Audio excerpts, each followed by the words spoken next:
नमस्कार विद्यार्थी मित्रांनो, आज आपण इयत्ता 6वीचा सामान्य विज्ञानचा 12वा धडा पाहणार आहोत. 12वा धड्याचं नाव आहे बघा, साधी यंत्रे. साधी यंत्रे म्हणजे आपण जे रोज वेगवेगळ्या यंत्रांचा वापर करत असतो किंवा कोणत्या वेगवेगळ्या वस्तूंचा वापर करतो, त्याच्यामध्ये कोणती साधी यंत्रे आहेत त्याचा अभ्यास करायचा आहे. पहिले सांगितले बघा, निरीक्षण करा व चर्चा करा. खालील चित्रामध्ये काही कामे युक्तीने पूर्ण करण्यासाठी एक ठराविक साधन वापरलेले आहे. त्या साधनांचं नाव सांगून त्याचा कसा उपयोग होत आहे याची वर्गात चर्चा करा. म्हणजे आता या चित्रामध्ये कोणते कोणते वस्तू आपण वापरले, कोणते साधन वापरले आणि त्यांचा वापर आपण कसा करतो, त्याचा उपयोग आपल्याला कसा होतो हे चर्चा करायला सांगितलेलं आहे. दैनंदिन जीवनामध्ये कमी वेळेत कमी श्रमाने व अधिक कामे व्हावीत यासाठी जी साधने वापरली जातात त्यांना यंत्रे म्हणतात. यंत्र म्हणजे काय? आपण रोजचे जे वेगवेगळे आपली कामं असतात ती लवकर व्हावं, आपलं कमी वेळेमध्ये जास्त काम होण्यासाठी आपण जे वस्तू वापरतो किंवा साधने वापरतो त्यांना काय म्हणतात? यंत्रे. शेजारील चित्रामध्ये दाखवलेल्या यंत्रामध्ये 1-2 भाग आहेत आणि त्यांची रचना साधी सोपी आहे. अशा यंत्रांना साधी यंत्रे म्हणतात. साधी यंत्रे म्हणजे काय? हे बाजूला चित्र दिलेत बघा. या चित्रामध्ये काय दिसायलं की त्याच्यामध्ये 1 किंवा 2, जास्तीत जास्त 2 पार्ट्स असतात, म्हणजे भाग असतात आणि त्याची एकदम साधी सोपी रचना असते. म्हणजे ते एकदम साधं यंत्र असतं, त्याला खूप जास्त पार्ट जोडलेले नसतात, त्यांना म्हणतात साधी यंत्रे. साधी यंत्रे सहज हाताळता येतात, शिवाय ती बिघडण्याची किंवा खराब होण्याची शक्यता कमी असते. म्हणून दैनंदिन जीवनात आपण अशी अनेक साधी यंत्रे वापरत असतो. ही जी यंत्रे असतात ते एकाच 1 किंवा 2 भागापासून बनलेली असतात आणि आपण त्याचा जास्तीत जास्त रोज वापर करत असतो. ती बिघडण्याची पण कमी शक्यता असते आणि खराब पण होत नाहीत लवकर. जसं की आपलं नेल कटर आहे, नखं काढण्याचं यंत्र आहे, तर त्या आपण बघा ते जास्त पार्ट्स त्याला जोडलेले नसतात, सोपं असतं वापरायला सुद्धा आणि त्याला आपण काय म्हणणार? साधी यंत्र. त्याच्यानंतर बॉटलचं झाकण काढण्यासाठी जे ओपनर वापरलं जातं, ज्या यंत्राचा वापर केला जातो ते पण काय आहे? साधं यंत्र आहे. ठीक आहे. हे सगळे चित्रात जे दिसायला ते सगळे साधी यंत्राची उदाहरणं आहेत. जसं की सुई हे सुद्धा काय आहे? साधी यंत्रच म्हणू शकतो. त्याच्यामध्ये आपण दोरा ओढल्यानंतर ते आपण कपडा वगैरे काही शिवण्यासाठी आपल्याला त्याची मदत होते. त्याच्यानंतर कुऱ्हाड आहे, ह्याच्यामध्ये सुद्धा 1 किंवा 2 भाग जोडलेले आहे त्याच्यामध्ये. ठीक आहे. हे सगळे साधी यंत्रे आहेत. हे विविध कामासाठी आपण त्याचा उपयोग करतो. आता पुढे पाहू. खालील चित्रामध्ये दाखवलेल्या यंत्राचे निरीक्षण करा. आता खाली अजून चित्रे दिलेली आहेत, त्या यंत्राचं आपल्याला निरीक्षण करायला सांगितलंय. ती कोणती कामे करण्यासाठी वापरली जातात अशी आणखी काही यंत्रे तुम्हाला सांगता येतील का? तर आता याच्यासारखी आपल्याला अजून उदाहरणे सांगायची आहेत किंवा दुसरे कोणते यंत्रे आहेत जे आपण वापरतो असे तुम्हाला सांगता येतील का असं विचारलेले. बघा काय काय आहे? मिक्सर आहे, स्कूटर आहे, सायकल आहे, मशीन आहे, शिलाई मशीन, त्याच्यानंतर व्हीलचेअर आहे. ही सगळी काय आहेत? वेगवेगळी यंत्रेच म्हणू शकतो यांना. तर या यंत्रामध्ये अनेक भाग आहेत. एक काम पूर्ण करण्यासाठी त्यात अनेक प्रक्रिया होत असतात. ह्याच्यामध्ये काय दिसायला बघा, याच्यासारखी साधी यंत्रासारखी दिसायलेत का? ते नाही. यांच्यामध्ये खूप सारे पार्ट्स जे आहेत ते एकमेकांना जोडलेले असतात. यांच्यामध्ये जर आपण खोलून पाहिलं तर खूप गुंतागुंतीची प्रक्रिया असते. खूप वायर वगैरे किंवा वस्तू जोडलेल्या असतात एकमेकांना. तर एक काम पूर्ण करण्यासाठी त्यात अनेक प्रक्रिया होतात. आपल्याला जर आता सायकल चालवायची, त्याच्यामध्ये एकच आपल्याला सायकल चालवण्याचं काम करायचं आहे, पण त्याच्यामध्ये खूप प्रक्रिया होत असतात. जसं की आपण पॅन्डल मारल्यानंतर त्याची चेन फिरत असते, चैनीसोबत मागचं पुढचं चाक फिरत असतं. तर ह्याच्यामध्ये खूप वेगवेगळे प्रक्रिया होत असतात. त्यासाठी या यंत्रामध्ये अनेक भाग एकमेकांशी जोडलेले असतात, म्हणून या यंत्रांना गुंतागुंतीची यंत्र म्हणतात. तर ह्याच्यामध्ये खूप सारे भाग एकमेकांना जोडलेले असल्यामुळे यांना काय म्हणणार आपण? गुंतागुंतीची यंत्रे. पहिलं आपण पाहिलं साधी यंत्रे, आता आहे गुंतागुंतीची यंत्रे. तर गुंतागुंतीच्या यंत्रामध्ये जोडलेले काही भाग हे साध्या यंत्रापैकीच असतात. गुंतागुंतीच्या यंत्राची रचना क्लिष्ट असते. गुंतागुंतीचे जे यंत्र आहे त्याच्यामध्ये काही जे पार्ट्स असतात, काही भाग जे असतात ते साधे असतात. साध्या यंत्राला कसे होते तसेच त्यामध्ये सुद्धा असतात आणि याच्यामध्ये खूप साऱ्या भाग एकमेकांना जोडल्यामुळे त्याची रचना क्लिष्ट म्हणजे खूप अवघड असे वाटते. आपण जर खोलून पाहिलं तर परत लावायला अवघड वाटते, त्याच्यामुळे त्यांना क्लिष्ट असं म्हटलेलं आहे. ठीक आहे.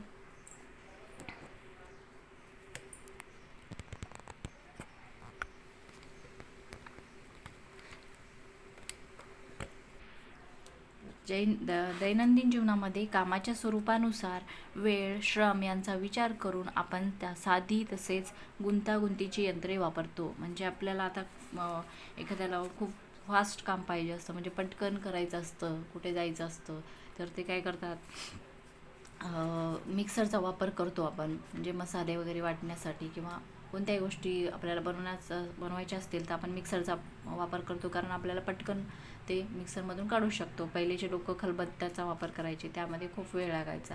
तर मग अशा यंत्रांचा आता उपयोग जास्तीत जास्त केला जात आहे. आता काही साध्या यंत्रांची माहिती घेऊया. आता साधी यंत्रे कोणती कोणती आहेत त्याचा आपल्याला थोडासा अभ्यास दिलेला आहे बघा. उतरण म्हणजे काय, तर एक वजनदार पिंप ट्रकमध्ये चढवायचा आहे. रवीने ए तर हमीदने ब, तर हमीदने ब ही फळी निवडली. राहीने फळी वापरलीच नाही. बघा हे चित्र दिलेले आहेत 3. ठीक आहे. अ, ब आणि 3 नंबरचं आहे, ही आहे राही. ठीक आहे. तर रवी आहे अ, हमीद आहे ब, आणि नंतर आहे ही राही आहे. ठीक आहे. या तिघांना काय करायचं आहे, पिंप ट्रकमध्ये टाकायचा. हा पिंप म्हणजे टाकी. ठीक आहे. त्यांना काय करायचं, ते ट्रकमध्ये चढवायचे आहे. तर रवीने बघा कशी फळी वापरली आहे, अ नंबरची. ठीक आहे. त्याची कशी दिसायली बघा, उतरती दिसायली. ठीक आहे. आणि ब आहे त्याच्यामध्ये थोडासा चढ जास्त दिसतोय त्या फळीमध्ये. आणि क मध्ये काय आहे, म्हणजे याच्यामध्ये फळीच वापरली नाही आहे. तर नंबर 1, कोणाला पिंप चढवणे सर्वात जड वाटले असेल. तर या तिघांपैकी कोणाला जास्त जड वाटेल पिंप चढवायला, मध्ये कोणाला वाटणारे सर्वात जास्त जड, तर ब ला. ठीक आहे. नंबर 2, कोणाला सर्वात हलके वाटले असेल, सर्वात हलके कोणाला वाटेल, अ ला. कारण त्याचं काय आहे, त्याचा जी फळी आहे ती कशी आहे, उतरती आहे, त्याच्यामध्ये उतरण जास्त आहे, त्याच्यामुळे.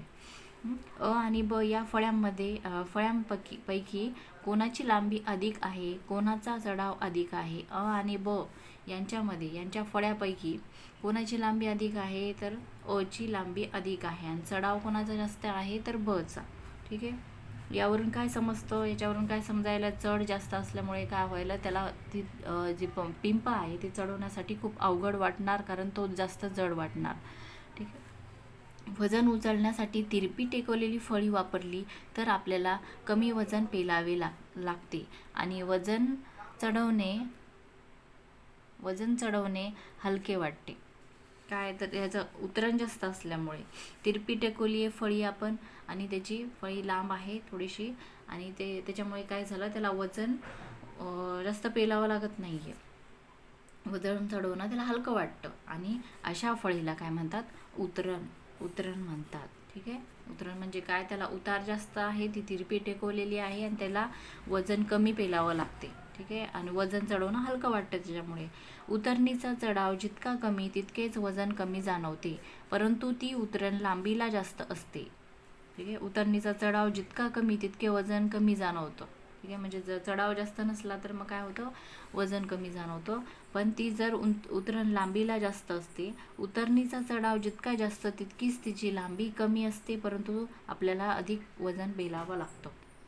ठीक आहे. आता या ब मध्ये काय आहे, त्याचा चढाव जास्त आहे, म्हणून काय होईल, मग त्याची लांबी पण कमी असते. चढाव जास्त आहे, लांबी कमी आहे, आणि मग त्याच्यामुळे आपल्याला वजन अधिक पेलावं लागत आहे.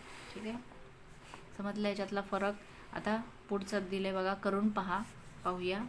अ ब क असा एक त्रिकोणी कागद कापा. आता त्रिकोणी कागद दिलाय बघा ह्या चित्रामध्ये. अ ब क असा त्रिकोणी कागद कापायचा आहे आपल्याला. आता अ क या कडेवरून लाल रेघ ओढा. अ आणि क वरून आपल्याला लाल रेष ओढायला सांगितली आहे. हा कागद चित्रात दाखवल्याप्रमाणे पेन्सिलला गुंडाळा. काय दिसते, गुंडाळा. आता पेन्सिल घ्यायची, आणि अ आणि ब, अ क या कडेवरून लाल रेघ ओढली आपण. त्यानंतर अ आणि क या बाजूनं काय करायचं आहे आपल्याला, त्या पेन्सिलला कागद गुंडाळत न्यायचा आहे. ठीक आहे. क ही या त्रिकोणाची उतरणीसारखी बाजू हळूहळू अ पासून क पर्यंत उतरते. बघा, अ कडून आपण क कडे ते गुंडाळत नेल्यानंतर अ कडून क कडे असा उतरता भाग दिसत आहे. म्हणजे खाली खाली उतरण कसे असते तसं उतरता भाग दिसत आहे. स्क्रूचे आटे अशाच पद्धतीने केलेले असतात. म्हणूनच स्क्रू लाकडात बसवताना तो जणू उतरणीवरून खाली खाली जात असतो. त्यामुळे खिळा ठोकण्यापेक्षा स्क्रू बसवण्यासाठी कमी जोर लावावा लागतो. म्हणजेच स्क्रू ही एक लोखंडी पट्टीची गुंडाळलेली उतरणच आहे. मग स्क्रूवर सुद्धा असे आपल्याला आटे दिसतात बघा, गोल गोल आटे दिसतात. खाली उतरते आटे अशा आहेत असं आपल्याला वाटत असतं. त्यामुळे काय होतं, ते खिळापेक्षा आपल्याला स्क्रू ठोकणं किंवा त्या लाकडात ठोकणं खूप सोपं जातं. खिळा ठोकण्याच्या ऐवजी आपण स्क्रू जर ठोकला तर ते लवकर ठोकला जातो त्याच्यामध्ये. स्क्रूप्रमाणेच डोंगरावरील घाटाचा रस्ताही डोंगराभोवती गुंडाळलेली एक उतरणच असते. आता स्क्रूप्रमाणेच म्हणजे डोंगर, आपण बघा डोंगरावर चढतो तेव्हा तिथे घाट असतात वेगवेगळे. तर घाटावरून येताना आपल्याला कसं जाणवतं, खाली येताना खाली उतरता भाग दिसतो. चढताना गोल आपण जसं काही डोंगराच्या भोवती गोल गोल फिरत आहोत असं वाटतं. म्हणजे ते उतरणच असते. त्यामुळे मोठी वाहने सहजपणे डोंगर चढू आणि उतरू शकतात. तर ते जे रस्ते असतात ते वळणावळणाचे रस्ते असतात. त्यामुळे काय होतं, मोठी मोठी जी वाहने आहेत ती डोंगरावर जाऊ शकतात, चढू शकतात आणि उतरूसुद्धा शकतात. तर निरीक्षण करा व चर्चा करा.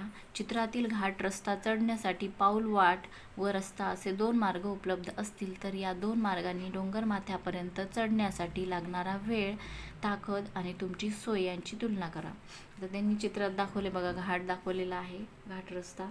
त्याच्यावरून आपल्याला पाऊलवाटासुद्धा दिलेल्या आहेत आणि रस्ता आहे. दोन्ही मार्ग उपलब्ध करून दिलेले आहेत. तर दोन्ही मार्गांनी डोंगर माथ्यापर्यंत चढण्यासाठी लागणारा वेळ, तुमची ताकद, तुमची सोय यांची तुलना करायला सांगितलेलं आहे. ठीक आहे. पुढचं बघा.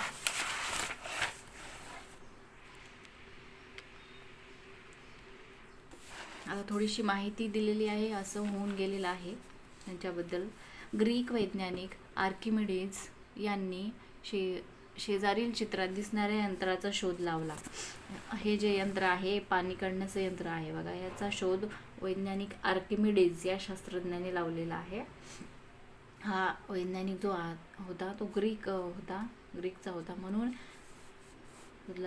हे यंत्र आर्किमिडीज स्क्रू या नावाने ओळखले जाते. ठीक आहे, कारण त्यांचं नावावरूनच ह्या यंत्राला नाव देण्यात आलेलं आहे. मोठ्या जहाजाच्या आतून पाणी काढण्यासाठी त्यांनी आतून दांडा बसवलेल्या एका गोलाकार नळीचा वापर केला. त्यांनी काय केलं, हे यंत्र बनवताना मोठ्या जहाजाच्या आत जर पाणी अडकलं, पाणी राहिलं तर ते काढण्यासाठी ह्या यंत्राच्या आतून दांडा बसवलेला आहे बघा, गोल रॉड दिसत आहे. तो दांडा बसवलेला एका नळीचा वापर केलेला आहे. ठीक आहे, ती नळी 45° कोनात पाण्यात ठेवून दांडा सपाट पृष्ठभागावर येईल असे ठेवले. जेव्हा दांडा फिरवतात तेव्हा पाणी वर चढू लागते. हा काय केलं जातं, हे जे यंत्र आहे ते 45° ठेवलं जातं त्या पाण्यामध्ये आणि त्याचा जो दांडा आहे तो सपाट पृष्ठभागावर येईल असे ठेवतात आणि मग ते दांडा फिरवतात आणि फिरवल्यानंतर ते पाणी जे आहे ते खालून वरी चढतं. ठीक आहे, आणि अशा प्रकारे ते पाणी बाहेर काढलं जातं. त्याच्या पुढचं आहे आपल्याला साधी यंत्रामध्येच आपण पहिलं पाहिलं उतरण. आता नंबर 2चा आहे पाचर. पाचर म्हणजे काय पाहायचं आपल्याला. लाकूड फोडण्यासाठी कुऱ्हाडीचा उपयोग होतो. 2 उतरणी जोडल्या की एक धारदार अवजार तयार होते. अशा अवजाराला पाचर म्हणतात. पाचर म्हणजे काय, आपण लाकूड फोडण्यासाठी कशाचा उपयोग करतो, कुऱ्हाडीचा. तर ती कुऱ्हाड किंवा जे धारदार अवजार असतात ते कसे बनवले जातात, तर त्याच्यामध्ये 2 उतरणी जोडल्या जातात. 2 उतरणी इकडून हे बघा कुऱ्हाड कशी दिसते, दोन्हीकडून आपल्याला मोती दिसते. तर त्याच्यामध्ये 2 उतरणी जोडल्या जातात आणि मग ते अवजार तयार होतं, त्याला म्हणतात पाचर. पाचराचा उपयोग एखाद्या वस्तूचे 2 तुकडे करण्यासाठी किंवा चिटकवलेल्या वस्तू वेगळ्या करण्यासाठी होतो. याचा उपयोग आपण 2 वस्तूचे तुकडे करण्यासाठी सुद्धा करू शकतो. म्हणजे लाकडाला फोडण्यासाठी आपण करतो की नाही तसा, आणि चिटकवलेल्या वस्तू वेगळे करण्यासाठी सुद्धा केला जातो. कुऱ्हाड, सुरी, पटाशी ही पाचर या साध्या यंत्राची उदाहरणे आहेत. ही उदाहरणे कोणती आहेत याची पाचरची? तर कुऱ्हाड, सुरी म्हणजे चाकू आणि पटाशी ह्या साध्या यंत्राचा काय म्हणू शकतो आपण? पाचर म्हणू शकतो या यंत्रांना. सुई आणि खिळा ही देखील वेगळ्या प्रकारची पाचरत आहेत. सुई आणि खिळा हे सुद्धा काय आहेत? पाचरचीच उदाहरणं म्हणू शकतो आपण. ठीक आहे. पाचरचे बघा याच्यामध्ये चित्र दाखवलेले आहेत. चाकू आहे, खिळे आहेत, त्याच्यानंतर कुऱ्हाड आहे, स्क्रूड्रायव्हर आहे. जरा डोके चालवा. कापड शिवण्यासाठी सुईची गरज पडते. फळ कापण्यासाठी आपण सुरी वापरतो. सुईचे टोक किंवा सुरीची धार बोथट जर झाली तर सुई कापडात शिरत नाही. म्हणजे आता आपण कापड एखादा आपलं काही कपडा फाटला असेल तर त्याचा वापर म्हणजे शिवण्यासाठी काय वापरतो? तर सुईने आपण सुईमध्ये दोरा टाकून आपण त्याला शिवतो. तसेच फळ कापण्यासाठी आपण चाकूचा वापर करतो. जर त्यांनी म्हणले आता सुईचं टोकच जर बोथट झालं किंवा सुरीची धार म्हणजे चाकूला धारच नसेल तर मग ते कपडा सुईची जी टोक आहे ते बोथट झालेलं आहे त्याच्यामुळे कपडा शिवला जाईल का? त्याच्यानंतर चाकूला धार नाही आहे तर फळ कापल्या जाईल का किंवा भाजीपाला कापल्या जाईल का? तर नाही होत. सुरीने फळ कापले जात नाही आणि त्याच्या सुई जी आहे त्यानं सुद्धा कपडा शिवला जात नाही. असे का होते मग? कारण का होत असेल? कारण त्याच्यामधलं जे ते पाचर आहेत, पाचरचे हे उदाहरणं आहेत, त्याच्यामधलं जी धार आहे ती कमी झालेली आहे. त्यांच्या काय म्हणतात ती उतरणी ज्या जोडलेल्या आहेत त्यांच्यामध्ये धारच नाही आहे, त्याच्यामुळे तसं होणार. आता नंबर 3 आहे तरफ. 2चं बघितलं पाचर, आता नंबर 3 आहे तरफ. शेतकरी शेतात रुतलेला मोठा दगड काढण्यासाठी एक मजबूत पहार वापरत आहे. अशा यंत्रांना तरफ म्हणतात. तरफ म्हणजे काय? तर बघा हे चित्रामध्ये दाखवले. शेतकरी काय करत आहे? मोठे जे दगड आहेत त्याच्या शेतामध्ये फसलेले त्यांना काढण्यासाठी त्या तरफचा वापर करून म्हणजे पहाराचा वापर करून ते काढण्याचा प्रयत्न करत आहे. त्यांना तरफ. तर्फेचे आता हे तरफ जे आहे त्याचे बघा 3 भाग पडतात. तर्फेचे बल, भार आणि टेकू हे 3 भाग असतात. तर कसं? तर बघा 1 आहे, 2 आहे आणि 3 आहे, असे 3 भाग याचे पडत असतात. नंबर 1 आहे तर्फेचा दांडा ज्या आधाराला टेकवलेला असतो त्याला तर्फेचा टेकू म्हणतात. म्हणजे ज्या ठिकाणी तो टेकवलेला असतो, तो दांडा जो घेतलेला आहे आपण तरफ, त्याचा जो भाग टेकवलेला असतो त्या भागाला काय म्हणतात? तर्फेचा टेकू. ठीक आहे. तरफ टेकू भोवती फिरते. तरफ ह्या टेकू भोवती फिरत असते आपण उचलण्याचा प्रयत्न केल्यावर. नंबर 2 आहे तर्फेने जी वस्तू उचलली जाते किंवा ज्या बलाविरुद्ध तरफ कार्य करते तिला भार म्हणतात. म्हणजे तर्फेने जी वस्तू उचलली जाते, आता हे दगड जे आहे ते आपण त्या उचलण्याचा प्रयत्न करतो, तर ज्या बलाविरुद्ध तरफ कार्य करते तिला भार म्हणतात. भार म्हणजे काय असणार? आता हे त्यांनी प्रयत्न करत आहे उचलण्याचा आणि याच्या विरुद्ध कोण आहे? दगड. म्हणजे त्याचं वजन पडत आहे, याच्यावर भार पडत आहे, याला म्हणणार भार. भार, टेकू, भार. ठीक आहे. तरफ टेकू पासून भारपर्यंतच्या तर्फेच्या भागाला भारभुजा म्हणतात. टेकूपासून भारपर्यंतच्या तर्फेच्या भागाला भारभुजा म्हणतात, याला भारभुजा म्हणणार. ठीक आहे. नंबर 3 वस्तू उचलण्यासाठी दांड्याच्या दुसऱ्या भागावर बल लावले जाते. टेकूपासून बलापर्यंतच्या तर्फेच्या भागाला बलभुजा म्हणतात. वस्तू उचलण्यासाठी आता ही वस्तू आपल्याला उचलायची, दगड काढायचा बाहेर, त्या दांड्याच्या दुसऱ्या भागावर बल लावले जाते. बल कुठे लावले जाते? हा माणूस इथे त्याला इथे फोर्स लावून काढण्याचा प्रयत्न करते, बल लावून. तर ह्या बलापर्यंतच्या टेकूपासून बलापर्यंतच्या तर्फेच्या भागाला बलभुजा म्हणतात. हे काय आहे? बलभुजा. आणि हे आहे बल, टेकू आणि हे आहे भार. ठीक आहे. हे 3 भाग समजले तुम्हाला? जर तुम्हाला समजत असेल तर व्हिडिओला लाईक पण करत जा आणि कुणी नवीन असेल त्यांनी सबस्क्राईब करा, कारण याच्यावर वेगवेगळे आपण याचे पुढचे सुद्धा धडे पाहणार आहोत, त्याचा अभ्यास करणार आहोत. ठीक आहे. करून पाहूया. नंबर 1 टेबलावर एक पेन्सिल ठेवा, तिला काटकोन करेल अशी एक पट्टी तिच्यावर ठेवा. आता आपल्याला एक काय सांगितले? पेन्सिल घ्यायची आणि त्याच्यावर आपल्याला काटकोन करेल म्हणजे उभी जर पेन्सिल ठेवली त्याच्यावर आडवी पट्टी ठेवायची आहे मध्यभागी. पट्टीच्या एका टोकावर पेपर वेट ठेवा आणि एका टोकावर आपल्याला काहीतरी वजन ठेवायचे म्हणून पेपर वेट ठेवलेला आहे बघा भार.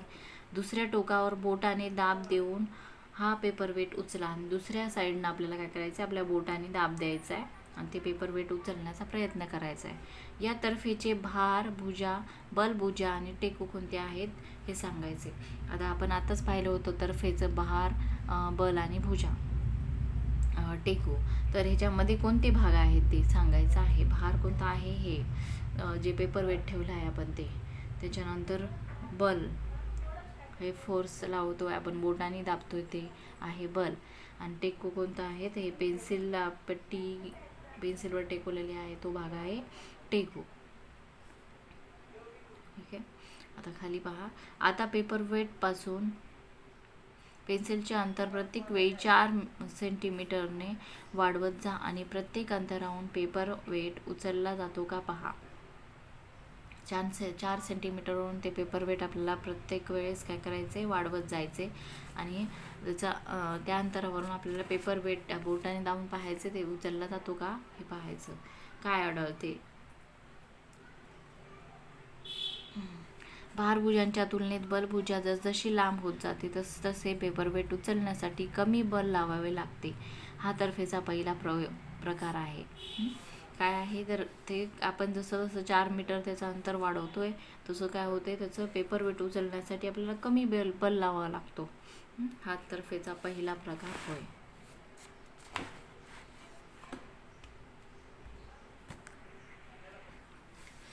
नंबर 2 आहे बघा.